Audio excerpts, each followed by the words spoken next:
성경 시편 24편입니다. 구약 성경 시편 24편 1절부터 끝절까지의 말씀을 우리 한 목소리로 합독하도록 하겠습니다. 다 찾으셨나요? 같이 읽어보겠습니다. 시작.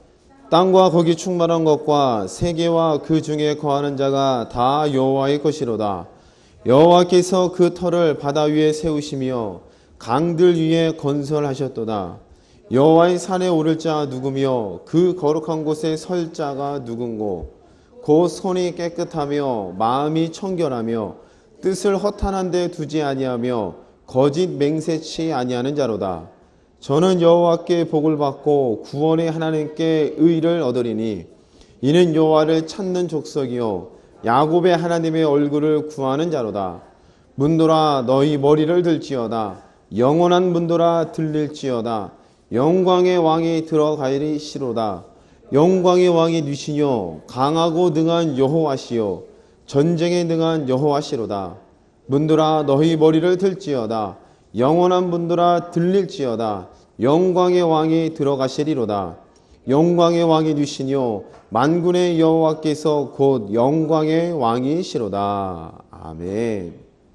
다시 한번 옆에 분과 인사하겠습니다. 하나님께 복을 받으십니다. 인사 좀 잘하세요. 하나님께 복을 받읍시다. 오늘 시편 24편 말씀을 통해 하나님께 복받는 자가 누구인지를 깨닫는 시간 되기를 소망합니다. 오늘 시편 24편은 다윗이 썼다고 합니다. 다윗. 여러분 다윗이라는 사람은 잘 아시죠? 다윗은 소년 시절 때 하나님께로부터 기름 부음을 받은 자입니다. 기름 부음. 하나님께서 왜 다윗을 기름 부음을 받았느냐? 성경을 보니까 이스라엘의 초대 왕이 사울이었죠. 사울이란 사람이 하나님이 보시기에 하나님의 말씀을 버리고 자신의 생각을 쫓아가는 모습을 보고 사울 왕을 폐위시켰다는 거라고 성경에 나와 있죠. 하나님께서는 자꾸 다 진멸해라. 근데 사울은 자기의 생각으로 하나님께 드릴 예물을 남겨두었다. 하나님께서는 선지자를 기다려라. 그랬더니 자기의 생각대로 제사를 드렸다. 이 모든 일들은 결국 하나님의 말씀보다도 자신의 생각을 쫓았다는 이야기밖에 되지 않죠. 그래서 사울 왕을 왕위에서 폐위시켜버리고 하나님의 말씀을 쫓을 수 있는 다윗을 눈여겨보셨고 하나님께서는 사무엘 선지자를 통해서 다윗에게 기름을 부으고 그를 왕으로 세우셨습니다. 근데 성경에 보니까 기름 부음을 받기 전과 기름을 받은 후가 명백히 달라지는 것을 우리는 성경을 통해서 확인해 볼 수 있어요. 기름 부음을 받기 전에는 물론 하나님께 보시기에 다윗은 하나님을 사랑하고 아버지의 양떼를 칠 때에 하나님께서 그를 구원해 주시는 일들을 많이 경험했었어요. 성경을 한번 찾아보겠습니다. 이 내용을 다윗은 이렇게 고백하죠. 시편 22편을 잘 접어두시고 사무엘상 6장쯤으로 넘어가 보겠습니다.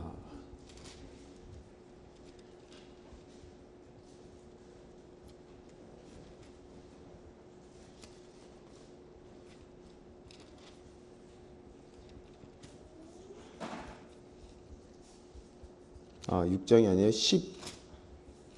16장인가요? 네, 16장이네요. 16장. 자, 16장 7절 말씀부터 보겠습니다. 여호와께서 사무엘에게 이르시되 그 용모와 신장을 보지 말라. 내가 이미 그를 버렸노라. 나의 보는 것은 사람과 같지 아니하니 사람은 외모를 보거니와 나 여호와는 중심을 보느니라. 하나님께서 다윗을 선택할 때에 다윗의 뭘 보셨다는 거예요? 그렇죠. 중심을 보셨다는 거예요. 중심. 근데 성경에서 다윗에 대해서 설명하기로는 이렇게 설명하고 있어요. 12절 말씀 읽어보겠습니다. 시작. 12절 말씀 시작. 이에 보내어 그를 데려오매 그의 빛이 붉고 눈이 빼어나고 얼굴이 아름답더라. 여호와께서 가라사대 이가 그니 일어나 기름을 부으라. 자, 사무엘이 막내 아들을 데려오기를 이세에게 요청하니까 아들을 데려올 때 그 모습이 빛이 붓다, 눈이 빼어나다, 얼굴이 아름답다. 그럼 빛이, 눈이, 얼굴이 빼어났다, 아름답다 이런 모든 내용들은 다윗은 굉장히 잘생겼다. 오늘날로 치면 잘생긴 거지만 그 당시로 중심으로는 잘생긴 게 아니겠죠. 그냥 여성스럽다 정도의 표현이겠죠. 미소년. 이렇게 외모는 이런 모습이었지만 하나님이 보시기에 그의 중심은 견고하게 서 있었다는 거예요. 그럼 그 견고하게 서 있었을 때에 양을 칠 때에 다윗이 고백하는 말이 한 장을 넘깁니다. 17장에 보니까 나오죠. 17장에 17장 32절 말씀 보겠습니다. 찾으셨습니까? 다윗이 사울에게 고하되 그를 인하여 사람이 낙담하지 말 것이라 주의 종이 가서 저 블레셋 사람과 싸우리이다. 사울이 다윗에게 이르되 내가 가서 저 블레셋 사람과 싸우기에 능치 못하리니 너는 소년이요 그는 어려서부터 용사임이라. 34절 다윗이 사울에게 고하되 주의 종이 아귀의 양을 지킬 때에 사자나 곰이 와서 양떼에서 새끼를 움키면 내가 따라가서 그것을 치고 그 입에서 새끼를 건져내었고 그것이 일어나 나를 해하고자 하면 내가 그 수염을 잡고 그것을 쳐 죽였었나이다. 주의 종이 사자와 곰도 쳤은즉 사시는 하나님의 군대를 모욕한 이 할례 없는 블레셋 사람이니까 그가 짐승의 하나와 같이 되리이다. 또 가로되 여호와께서 나를 사자의 발톱과 곰의 발톱에서 건져내셨은즉 이라고 고백합니다. 그럼 지금 다윗이 사울 왕 앞에서 지금 블레셋 군대와 전투가 벌어졌죠. 골리앗이라는 장군이 있어서 모든 이스라엘 문제에게 두려워 떨 때에 고백합니다. 사울 왕 너는 어려서 싸움을 못하니까 이스를 죽일 수가 없다. 다윗의 고백 내가 아버지의 양을 칠 때 사자와 곰을 죽였습니다. 또한 하나님께서 사자와 곰의 입에서 나를 구원해 내셨습니다 라는 고백을 해요. 그러면 다윗이 기름을 붓고 나자 기름을 부음 받은 증거들로 인해서 딱 보니까 하나님께서 그의 중심이 하나님께 일치되어 있고 기름 받은 후의 모습이 골리앗과 함께 맞붙어도 이길 수 있는 마음을 가슴에 품었다는 겁니다. 그러면 다윗은 항상 하나님의 말씀과 하나님께서 어떻게 일하시는지 하나님께서 나와 함께 하신다 이런 믿음과 고백 가운데에 머물러 있었던 자가 다윗이라고 할 수 있겠죠. 할렐루야. 이러한 다윗이기 때문에 오늘 다윗이 이 사건을 두고 볼 때 결코 다윗은 사울처럼 자신의 생각, 하나님의 말씀을 이기고 자신의 생각을 관철시키는 자가 아니라는 겁니다. 이해가 되세요? 이걸 잘 기억해 두셔야 됩니다. 오늘 시편 24편에 보니까 다윗이 썼다고 그랬어요. 다윗이 시편 24편에. 다윗이 뭐라고 썼느냐? 하나님을 송축하라. 하나님 앞에 설 자가 누구인가? 이런 고백을 해요. 그리고 하나님 앞에 설 자, 하나님과 만나도 죽지 않을 자가 누구인지에 대해서 설명합니다. 한번 찾아보겠습니다. 다시 본문 말씀으로 돌아갑니다. 시편 24편입니다. 3절 말씀. 여호와의 산에 오를 자 누구며 그 거룩한 곳에 설 자가 누군고 곧 손이 깨끗하며 마음이 청결하며 뜻을 허탄한 데 두지 아니하며 거짓 맹세치 아니하는 자로다. 자, 다윗이 하나님의 성전, 하나님 앞에 하나님의 산에 서 있을 자가 누군가를 설명해 놓기를 손이 깨끗하다, 마음이 청결하다, 그 마음을 허탄한 데 두지 않는다, 거짓 맹세치 않는다 이런 고백들을 했어요. 그러면 하나님 앞에 만날 수 있는 자는 다른 말로 표현하면은 죄가 없는 자야만이 하나님 앞에 설 수 있다라는 고백이 되겠죠. 이해가 되시죠? 왜냐하면 신명기 말씀해 보니까 하나님께서 이스라엘 민족들을 광야로 끌어내실 때에 시내산에서 나타나셨어요. 시내산. 이 시내산에 나타날 때에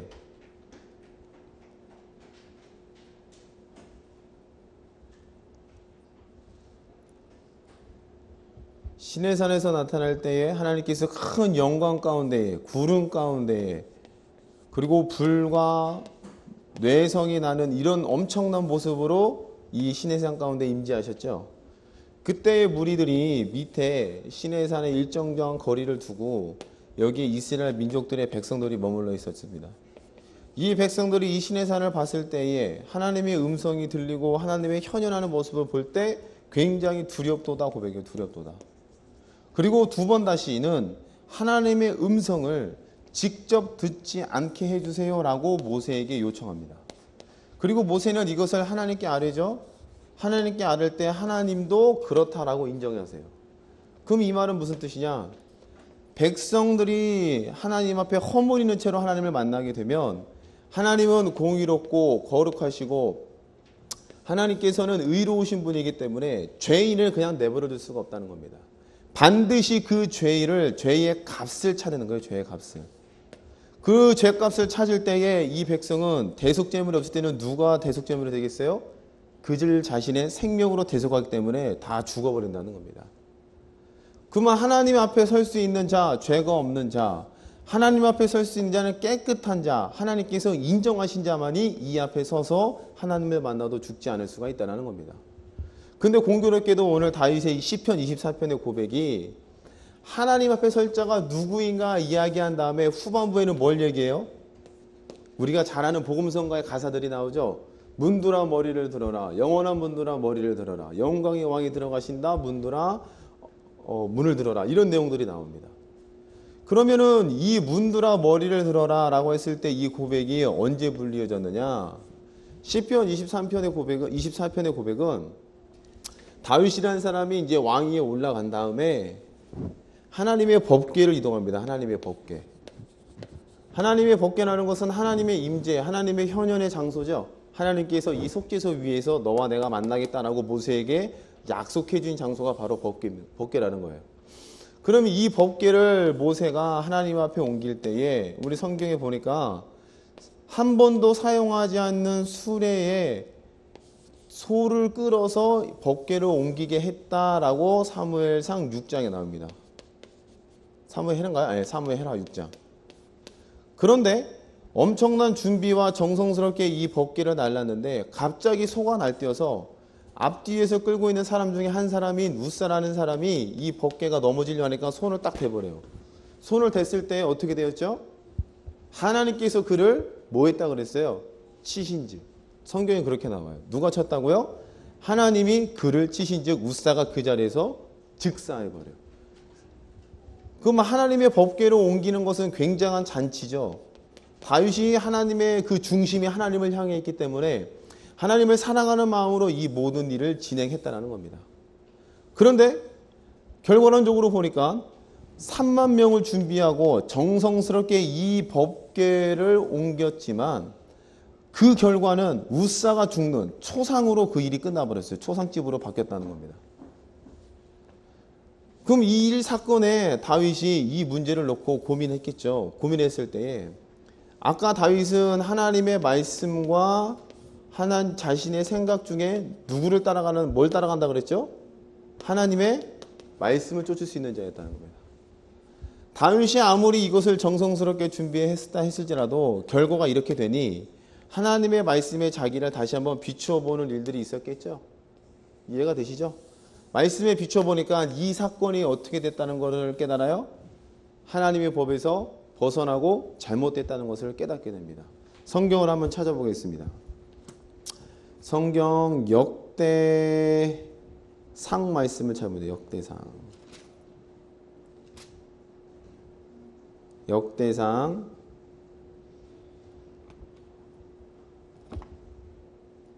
13장 말씀을 찾아보세요. 역대상 13장.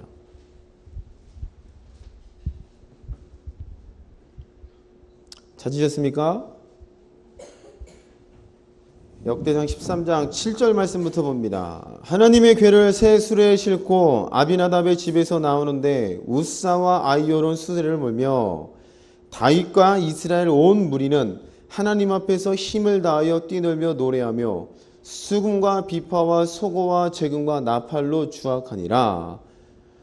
기돈의 타작마당에 이르러서는 소들이 뛰므로 우사가 손을 펴서 궤를 붙들었더니 10절 말씀을 같이 읽어봅니다. 우사가 손을 펴서 궤를 붙들물 인하여 여호와께서 진노하사 치심에 웃사가 거기 하나님 앞에서 죽으니라.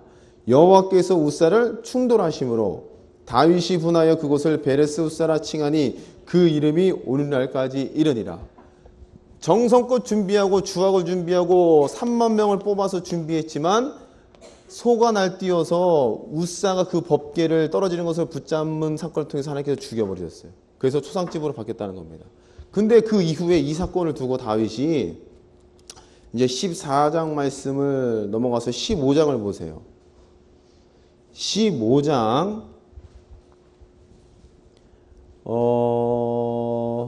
12절부터 보겠습니다. 12절.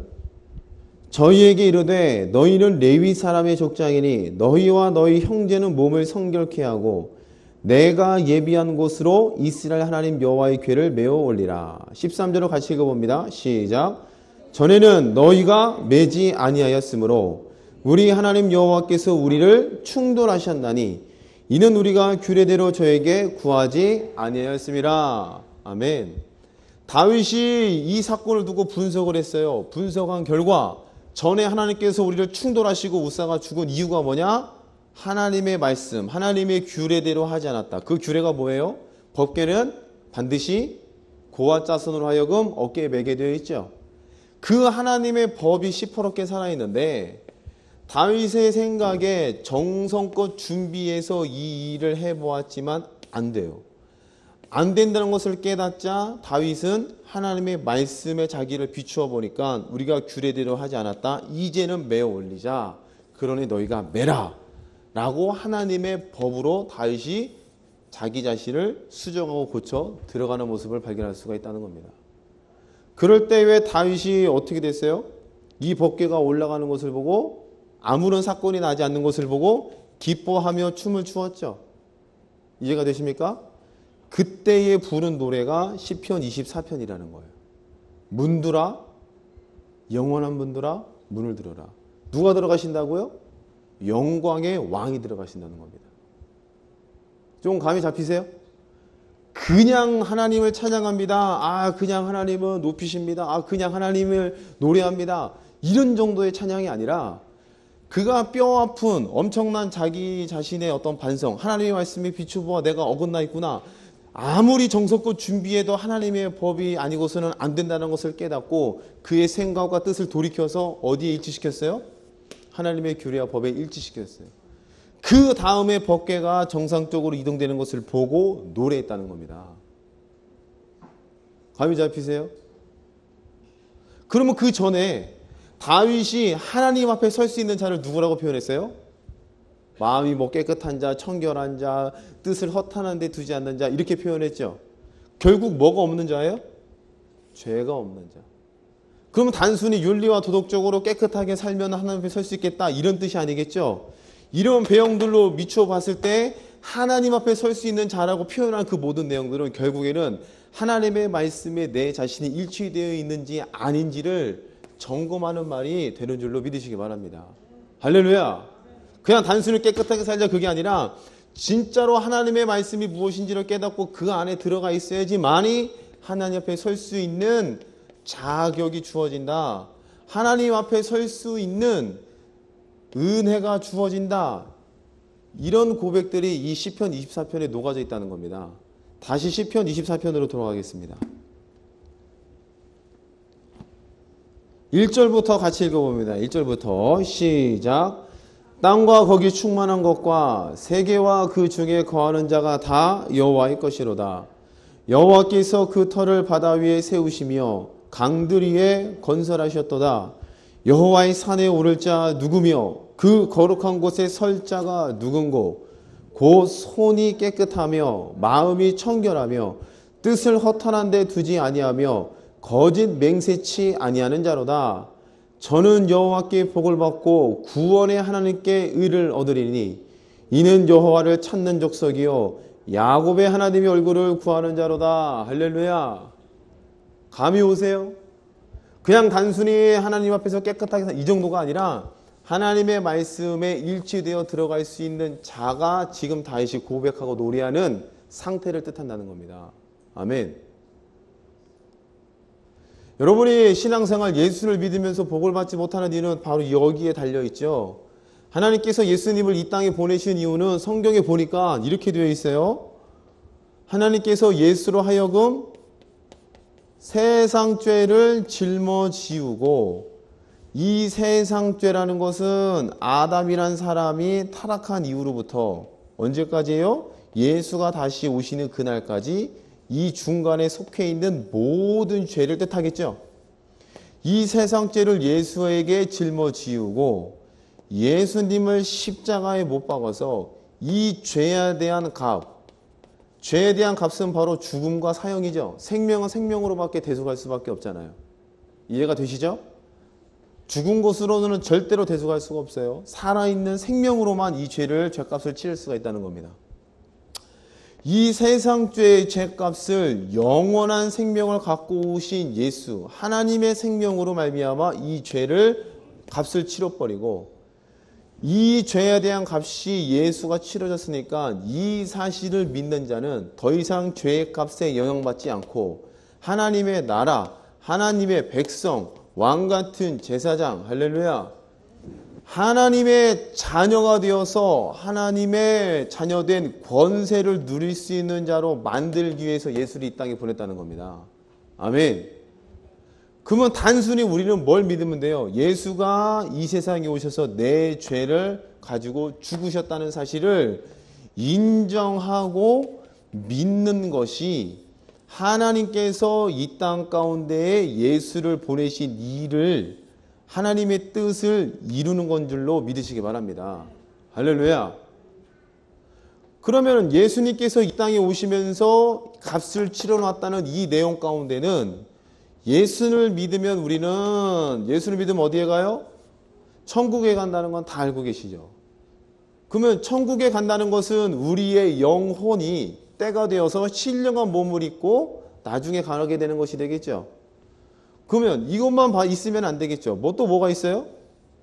예수께서 채찍에 맞으심으로 나음을 입었더라는 말씀도 완성해 놓으셨죠. 하나님께서 예수 대신 채찍에, 가시관에 쓰시면서, 채찍에 맞으시면서, 고통당하시면서 우리의 질병들을 예수가 대신해서 가져가셨다는 겁니다. 이 사실을 믿는 자에게는 예수가 질병, 죄값을 다 가져가셨으니까 우리의 질병도, 우리의 아픔도 가져가셔서 우리에게는 뭐가 찾아와요? 질병이 떠나가고 건강이 우리 육신에 찾아온다는 뜻이 되겠죠. 아멘.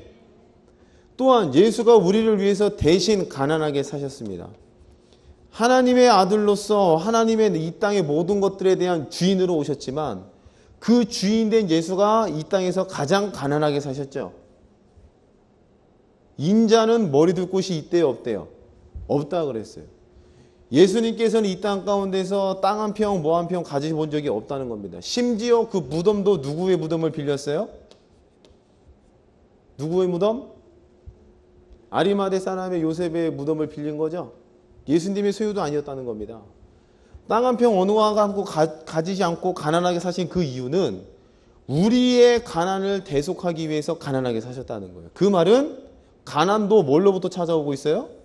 죄로부터 찾아오고 있잖아요. 이해가 되시죠? 아담과 하와가 죄가 없을 때는 부자로 살았습니다. 아담과 하와가 죄를 짓기 전에는 건강하게 영생의 생명으로 살았다는 거예요. 그런데 죄가 들어오고 나면서부터 뭐가 발생했어요? 수고와 땀이 들어오겠잖아요. 그러면 결국 수고와 땀이 왔다는 것은 인생에 뭐가 시작됐어요? 가난이 시작됐다는 겁니다. 열심히 일을 해야지만이 돈을 벌 수 있고 수고와 땀을 흘려야지만이 먹고 살 수 있는 비참한 인생이 되었다는 겁니다. 그런데 이러한 사실들을 누가 가져가셨어요? 예수가 가져가셨다는 겁니다. 그럼 이 사실을 믿으면 우리의 가난이 떠나가고 예수가 누렸던, 아담과 하와가 죄 없는 상태에서 누렸던 이 부요함이 우리의 삶 가운데에 현실로 나타난다, 이루어진다. 할렐루야. 이것 말고도 많죠. 그러면 예수께서 완성해 놓으신 복음 가운데는 천국 보낸다는 믿음뿐만 아니라 이 땅에 육신의 몸을 입고 살면서 우리가 얼마를 살지는 모르겠지만 그 기간 동안 이 말씀을 하나하나 믿고 살아갈 때에 건강도 우리의 육신으로 체험해 볼 수도 있고 부여도 우리의 육신의 몸으로 채워올 수 있고, 할렐루야, 귀신을 쫓아냄도 우리의 육신의 몸으로 체험해볼 수 있는 육적인 구원도 우리에게 허락해 놓으신 줄로 믿으시기 바랍니다. 아멘. 요 사실이 믿어지면 이 사실도 당연히 믿어져야 되겠죠. 이해가 되시죠? 이 사실이 진짜로 믿어지면은 이 사실도 진짜로 믿어져야 돼요. 이거는 믿어지는데 이거는 아리까리하다, 그것도 이상해요. 거꾸로 이거는 믿어지는데 또 이것도 안 믿어진다, 이건 앞뒤가 안 맞는 소리입니다. 하나님께서 우리를 천국에 보내는 게 더 어려우시겠죠? 맞나요? 물론 하나님은 신이시니까 어렵고 힘듦이 없으시겠지만, 굳이 나눠본다면 우리를 천국 보내시려면은 반드시 우리는 뭐가 없어야 돼요? 죄가 없어야 돼요. 그럼 우리 스스로는 이 죄값을 감당해낼 수가 있어요, 없어요? 없어요. 그럼 누가 반드시 죽어야 돼요? 예수가 죽어야 돼요. 근데 예수님이 죽기 이전에도 병을 고쳐주는 사건은 구약 성경에 기록되어 있죠. 예수님이 죽기 이전에도 부요를 이뤘다는 내용도 구약 성경에 기록되어 있다는 것입니다. 그러면은 반드시 천국을 보내려면은 누구가 죽으셔야 돼요? 하나님의 아들 독생자를 죽여야지만 천국에 보낼 수 있는데, 건강을 주고 부요를 주고 귀신을 쫓아내고 하는 것들은 예수가 오기 전에도 이미 행해지고 있던 일이었다는 겁니다. 그러면 하나님께서는 예수를 죽이지 않고도 이러한 일들을 해내실 수가 있다는 거예요, 없다는 거예요? 해내실 수가 있다는 거죠. 그러므로 천국 가는 것이 우리의 입장에서는 제일 쉬워 보이지만, 굳이 하나님의 입장에서 나눠본다면은 우리를, 죄인된 우리를 하나님 앞에 설 수 있는 이 죄 없는 자로 만들기 위해서는 반드시 예수가 와서 죽으셔야만 한다는 겁니다. 그럼 하나님 입장에서는 천국이 더 크고 어려운 문제가 될 수도 있겠죠. 굳이 경중왕급을 나눠본다면.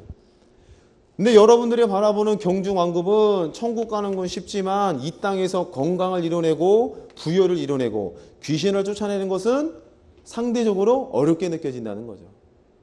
그럼 벌써 하나님께서 이 문제를 바라보는 관점과 우리가 이 문제를 바라보는 관점과 차이가 있다는 겁니다. 여러분 빨리빨리 하나님의 관점으로 여러분의 생각과 마음을 고쳐잡수시기를 축복합니다. 아멘. 하나님께서 이것을 어렵게 보시고 쉽게 보신다면 우리도 그렇게 보면 돼요. 독생자 예수를 보내서 완성된 이 일이 우리에게 쉽게 여겨졌다면 이것도 하나님 앞에서는 작은 일이기 때문에 건강도 부여도 귀신 쫓는 것도 능력이 하나는 이 모든 것들도 우리의 삶 가운데서는 어떻게 해요? 쉽게 이루어져야 된다. 그런 생각과 믿음을 갖기를 축복합니다. 할렐루야. 오늘 다윗은 자신의 생각보다도 하나님의 말씀을 앞세워서 쫓아갈 수가 있던 자였다는 겁니다. 그 쫓아가는 삶을 살아가는 때에 오늘 성경을 보니 영원한 문들아 영광의 왕이 들어가신다, 문을 들어라. 그 말은 이제부터 내가 하나님의 말씀에 일치되어서 더 이상 법궤를 내 생각대로 끌지 않고 하나님의 법대로 어깨에 메어 벗어 옮겨보니까 더 이상 죽는 일도 없다. 그 앞에는 더 이상 막히는 일도 없다. 안 되는 일도 없다. 할렐루야. 더 이상 웃사가 죽지 않아도 된다. 사망이 없다. 영생의 일, 하나님으로부터 비롯된 복의 일들만 내 앞에 있겠구나. 할렐루야. 이런 고백과 이런 믿음이 오니까 시편 24편을 고백해낼 수가 있었다는 겁니다. 깨달아지세요? 저는 이해가 되는데 모르겠습니다. 시편 24편에 하나님 앞에 설 수 있는 자는 누군가? 마음을 깨끗한 자, 뜻을 허탄한 데 두지 않는 자. 이런 내용들은 결국에는 하나님의 말씀에 일치된 자가 되겠죠. 그 일치된 자, 이런 자에게는 뭐가 있다 그랬어요? 성경에 보니까 뭐가 있다? 뭐가 있다고요? 다 까먹으셨죠? 시편 24편을 다시 보겠습니다. 3절부터 보겠습니다. 여호와의 산에 오를 자 누구며 그 거룩한 곳에 설 자가 누군고 곧 손이 깨끗하며 마음이 청결하며 뜻을 허탄한 데 두지 아니하며 거짓 맹세치 아니하는 자로다.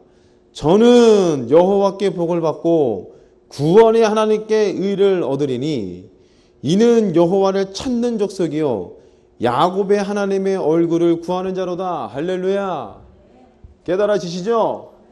하나님 앞에 설 수 있는 자, 오늘날로 비유해 보면은 누굴 믿는 자예요? 예수가 세상 죄, 내 죄, 이 모든 죄를 가지고 가셨다는 것을 믿는 자인 줄로 믿으시기 바랍니다.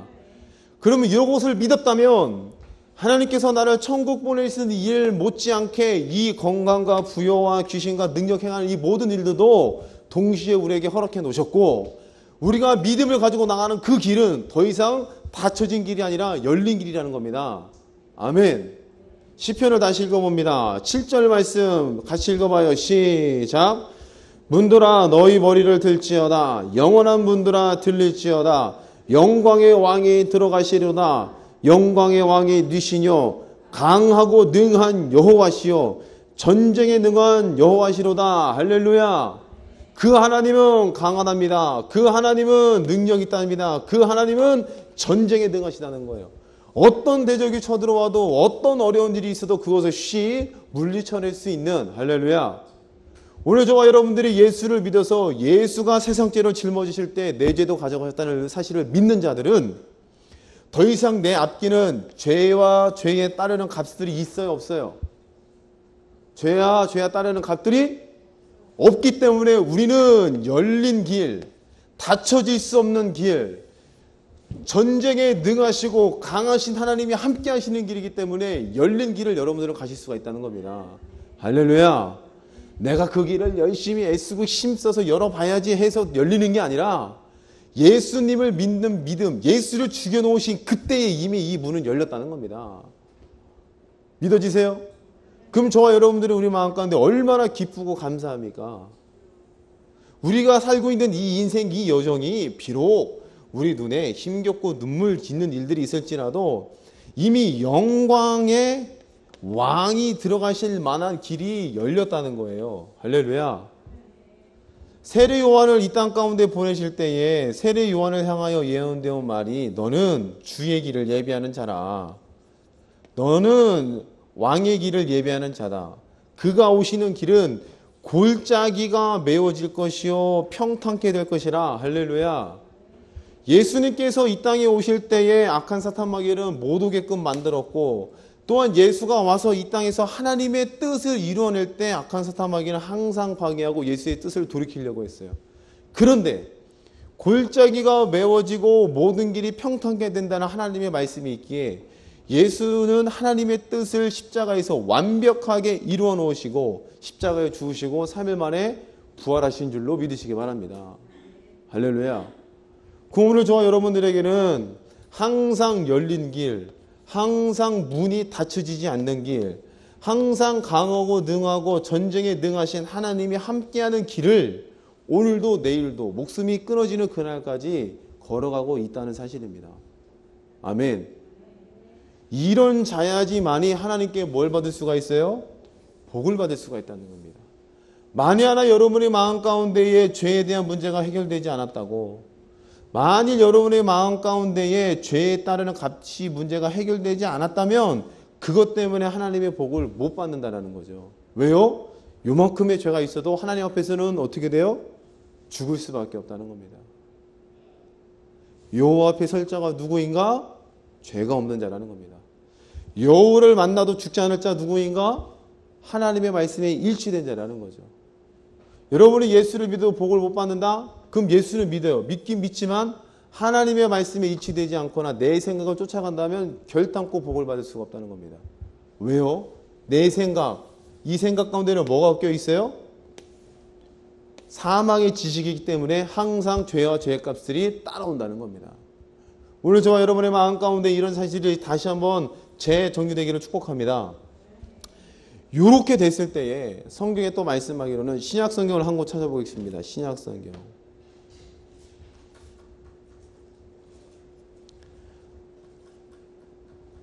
데살로니가 전서입니다.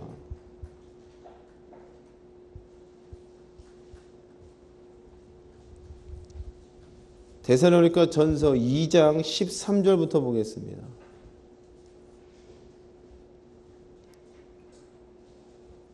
찾으셨습니까? 같이 읽어보겠습니다. 13절 시작. 이러므로 우리가 하나님께 쉬지 않고 감사함은 너희가 우리에게 들은 바 하나님의 말씀을 받을 때에 사람의 말로 아니하고 하나님의 말씀으로 받음이니 진실로 그러하다. 이 말씀이 또한 너희 믿는 자 속에서 역사하느니라. 할렐루야. 예수로서의 십자가의 도가 온전히 믿어지고 내 생각, 세상의 지식을 따르지 않고 하나님의 말씀에 창념되어 있는 자는 복을 받는다. 왜 복을 받는다고 되어 있어요? 하나님의 말씀이 역사하기 때문에. 하나님의 말씀이 예수를 통해서 완성해 놓으신 이 말들이 글로만 남아있지 않고 전승으로만 남아있지 않고 여러분의 삶과 여러분의 환경 가운데에 만져지는 것으로 나타난다는 게 우리가 받는 복인 줄로 믿으시기 바랍니다. 할렐루야. 성경을 한 곳 더 찾아보겠습니다. 요한계시록입니다.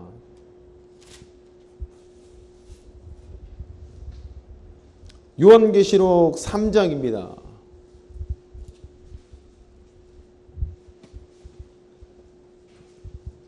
7절부터 보겠습니다.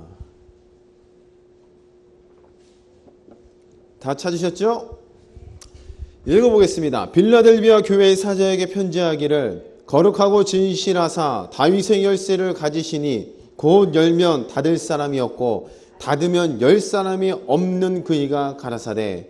자, 다윗의 열쇠를 가지시니 곧 그 열쇠를 가진 자가 어떻게 한대요? 열면 닫을 사람이 없고 닫으면, 그럼 열면 이 영광의 문이 예수를 통해서 열려버렸어요. 할렐루야. 열면 이 열린 문을 닫을 사람이 있대요, 없대요? 없다는 겁니다. 내가 예수를 믿어서 이런 복 가운데 들어가면 이 복이 나에게 열렸는데 이 복이 사람들로 하여금, 마귀로 하여금 닫혀질 수가 없다는 거예요. 근데 딱 한 가지 닫을 수 있는 길이 있죠. 어떤 길이에요? 내가 하나님의 말씀이 아닌 내 생각을 쫓아갈 때, 죽은 지식을 쫓아갈 때 이 문이 열려있지만 나에게는 닫혀진 곳으로 남아있을 수 있다는 겁니다. 다윗의 열쇠를 가지시니 그 문은 절대로 닫힐 수가 없다는 겁니다. 구원의 문은 계속해서 열려있다는 겁니다. 시대가 아무리 악하고 시대가 아무리 교회를 핍박하고 아무리 교회가 엉뚱한 짓거리를 한다 할지라도 예수께서 백보자 심판으로 오시는 그 전까지는 이 문은 닫힐래야 닫힐 수가 없다는 것이죠. 아멘. 그런데 예수가 오셔서 백보자 심판으로 오셔버렸어요. 그러면 그때는 그 문이 닫혀요. 아무리 들어가고 싶어도 들어갈 수가 없다는 겁니다. 오늘 저와 여러분들이 이런 확실한 믿음을 가지고 삶 가운데 좀 뛰어드시기를 축복합니다. 그리고 여러분의 삶 가운데 좀 영광의 왕이 나와 함께 하시는구나. 그 문이 닫힐 수가 없구나. 내가 가는 곳마다 닫혀 있어도 열려야 된다. 할렐루야. 이런 좀 믿음에 따른 엉뚱한 생각들을 하시기를 축복합니다. 안 되는 것도 된다. 할렐루야. 그냥 단순히 뭐 긍정의 힘 뭐 이런 거 아니라 뭐 조엘 오스틴 막 나왔더라고요. 뭐 10가지 그 사람에 대한 사실들. 그 사람은 뭐 얼마요? 12억 달러, 12만. 아무튼 집이 어마어마하게 비싸대요.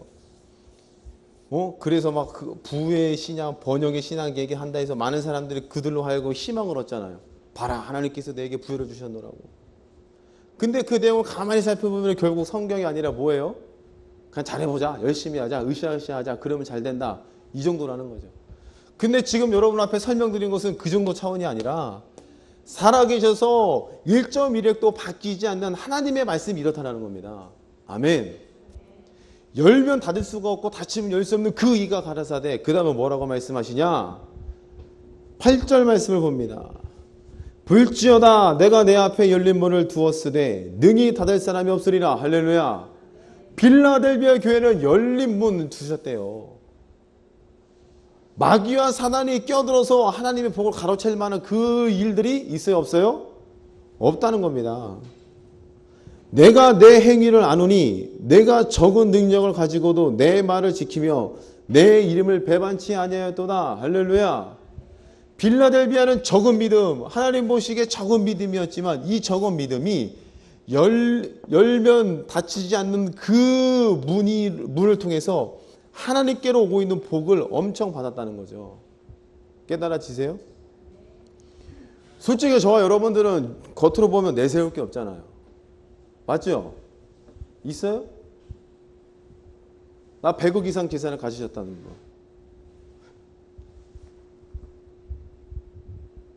나 정말로 이쁘다. 한 3분씩 웃어요. 지금 성경시간을 가르치고. 난 좀 괜찮은데. 뭐 잘생겼다. 남자분들 중에. 범용 씨가 절 쳐다보고 있어요. 솔직히 우리 뭐 연예인들 비하고 뭐 비하면 아무것도 없잖아요. 그죠? 그렇지만 하나님께서 우리를 볼 때에 굉장히 적은 믿음이죠. 이 적은 믿음이 하나님께서 보시기에는 크게 봐주신다는 겁니다. 아멘.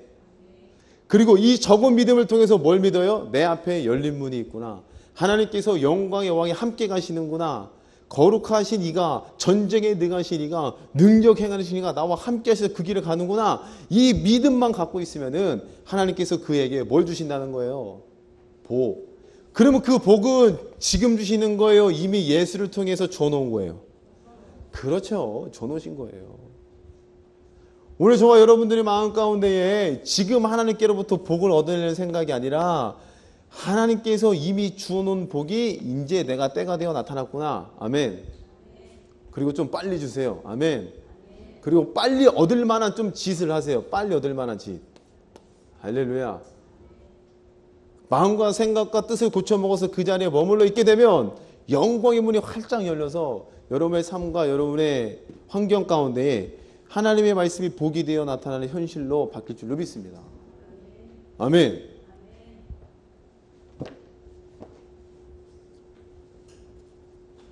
오늘 말씀을 잘 기억하시고 한 주간 동안도 이 말씀 가운데 꼭 머물러 계시기를 축복합니다. 옆에 분과 인사하겠습니다. 하나님께 복을 받으시라.